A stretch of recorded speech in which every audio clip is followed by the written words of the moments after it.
Здравейте! Както прави Лили Иванова. Жесток бритон. Супер. Почнахме, да. И, дами и господа, днес ще направим една класация, може би, за 20-те неща, които искам да направя преди да умра. И нека да запишем първото. И така, първото нещо, което искам да направя, ето ще чета от тази тетрадка, която е най-любимата тетрадка на света. Ето. От нея ще чета и смятам да не обработвам за това клипче. Така, 20 неща, които искам да направя преди да умра. Първо нещо. Искам да отида в Ню Йорк. Искам да отида в Ню Йорк за всичко на света. Просто обърках. И така, нека да започнем и с второто. Второто е, искам страхотно семейство. Тоест, как го подразбирате, е ваша работа, но аз го подразбирам по този начин. Искам да имам страхотно семейство, което просто да бъде перфектно. Искам да ставам сутрин, да ходя на работа, после да ходя да вземам децата ми в градина, после или от училище, да не забравяме и мъж, разбира се.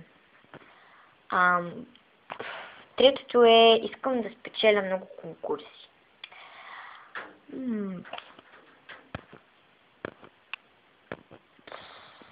Да.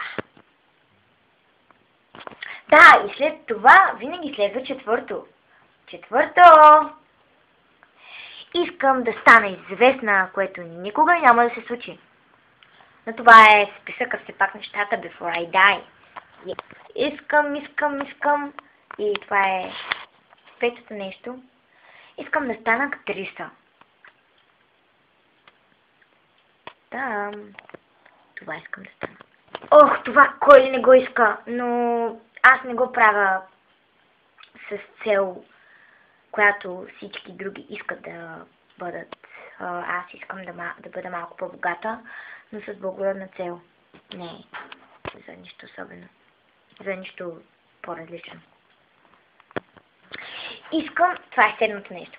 Искам да имам най-добра приятелка, която да ме подкрепя във всичко, защото всички знаем, че на тази тинейджърска възраст до 9 клас не можеш да си намериш добра приятелка, която да не те предаде. Никога не вярвайте на днескашните си приятели. Това ще го прочета, защото е адски дълго. Това мисля, че е 8 нещо в списъка Before I Die. Искам да си имам много дечица, които да щъкат из голямата ни къща, която също е в списъка Before I Die. Леле Боже, аз съм била странен човек. И сега. Искам да видя потъналия Титаник. 9 нещо в списъка. 20-те неща, които искам да направя преди да умра. Искам да обиколя Европа с колело. 10-то нещо в списъка. Кой не го иска? Ще бъде малко измъртено. Тъй като преди бях голяма фенка на One Direction, това е 11-то нещо. Искам да видя One Direction всъщност. Да. Но вече не искам да ги видя. Сега искам да видя Коджи Симпсън. Yeah, I'm crazy. Не. Това е по-шантаво. Искам да направя песен с One Direction. Не, просто не. Покафе. И това е най-хубавото. Искам да съм щастлива и здрава. Това е банално, но това искам. Да. Искам да знам по-добре. Искам да науча много good английски. Ето смесвам български и английски. Но вече започвам да изкачвам. Сега съм на второто стъпалце. Остават ми още 100. Няма. И това... Чакайте. Аз обърках реда. Да. Това е 15-то нещо. Искам да се запозная с Джастин Бибър. Да.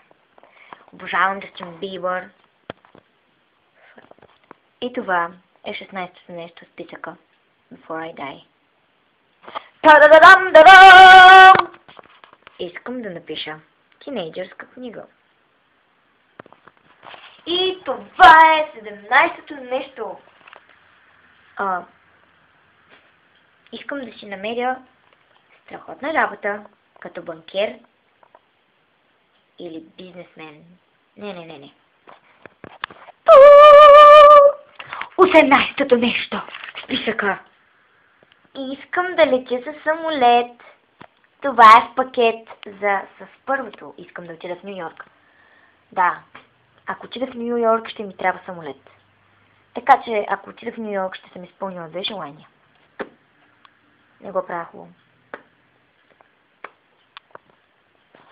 И това мисля, че да. 19-то нещо е искам да направя зоопарк.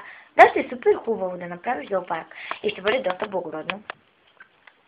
Аз съм много благодарен човек, повярвайте. И това е 20-то нещо. Искам да си имам кученци като мен. И сега ще ви разкажа историята. Така, имах едно кученце, което се казваше Меги. И аз много си го обичах, беше като човек. И просто не можех да го... Преди 2 години то почина. И беше... преди рождения си ден, точно преди да навърши 71. 71 години! Много си го обичах наистина и ако щете ми вярвайте, но и плаках като човек. Много го обичам. Все ще го обичам, но ако си взема друго кученце, едва ли ще забравя First, my dog. Но вече го забравих, защото минаха все пак 2 години. И, приятели, това бяха 20-те неща, които искам да направя преди да умра. Превод. Не. Ако искате и вие да направите, т.е. като моето, няма да се сърдя. Не се сърдя на хората, които копират нещо. Просто, все пак, ако не можете да се сетите за нещо, който прави влогове. И ако искате, напишете долу някакви въпроси, винаги ще ви отговоря. Ако се съберат повече въпроси, ще направя другата седмица, около сряда или четвъртък, ще направя нов влог, където ще ви отговарям на въпросите. Дано да се съберат толкова. Чао!